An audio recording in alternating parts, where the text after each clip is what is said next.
Ẹ káàbọ̀ sí orí ètò lẹ́nìí. Ṣé ti rí Chief Sunday Adeyemo aka Igboho Òòṣà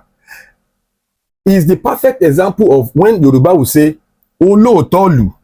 ọ̀tá lù ni. Ṣùgbọ́n gbogbo ẹ̀ tẹ́ wálé mi lórúkọ ẹ̀ ní 2021 tájà bá pógun ọdún láyé rẹ̀ ògùn ni yóò sáré kẹ́yìn ayé ni.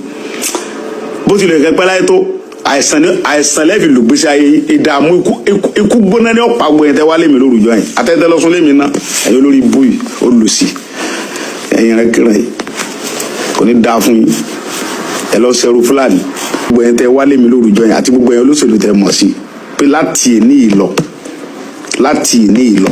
ìdùnnú ní jẹ́ ti dẹ́bi jáde láyé àti ẹ̀yin olóṣèlú ó yẹ mo ṣe sọ yẹn ò tẹ́ mọ̀ sí tó yẹ pé kò sí bí wọ́n ti fẹ́ ṣe jàmbá yẹn fún mi nìbàdàn tẹ́ ìgbọ́dọ̀ mọ́mọ́ kọ́mọ orókì láyà yìí àtẹ̀yìn tẹ́ súnmọ́ mi tí wọ́n pè lórúkọ yẹn tí wọ́n ní kẹ́ mọ̀ pè mí sí mo wà nulẹ̀ àti wọ́n ọ̀rẹ́ mi tí mo sọ fún pé ológbò yẹn o tí bá fẹ́ ṣe gbá tí mo fi tàn ẹ̀mí fi gbé ẹmúgùn ní olórí ibú mo kẹ́ fi tàn ẹ́ nì bí mo máa ń do ológbò mo máa ń ṣe èmi kẹ́ fi tàn olórí burúkú rẹ̀ ìwọ́n náà wá ti believe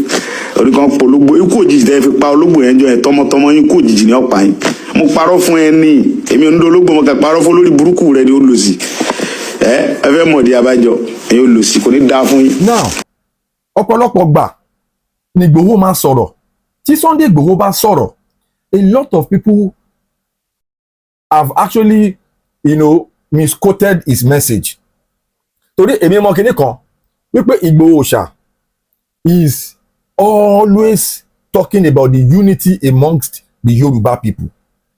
Ṣẹ́tìgẹ́tì then tẹ́ bá wò lẹ́nujọ́ mẹ́ta ẹ máa rí pé ọ̀rọ̀ ọba kan ju ọba kan lọ ọba kan ju ọba kan lọ ọba kan lọ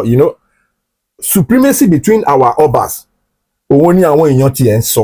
People are not actually talking about the real deal, the unity amongst the obas, because tí àwọn ọba ilẹ̀ Yorùbá tó bá wà united tí àwọn Yorùbá náà bá wà united, that is how we can forge forward, that is how we can achieve everything tí a fẹ́ achieve. Nàìjíríà kan náà ni gbogbo wa, you get me, my own point, Nàìjíríà kan náà ni gbogbo wa ṣe ti get, but tó bá ti ń di pé láàrin àwa Yorùbá ìpínyà ti ń wà, ọba kan ju ọba ìlú wa ju ọba ìlú yín lọ, àánú ọba ìlú tiẹ̀ kò tó ọba ìlú títí wa,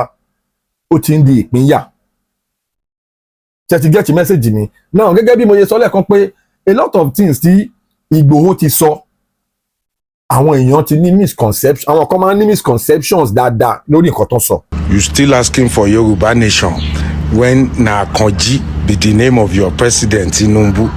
Which Yoruba nation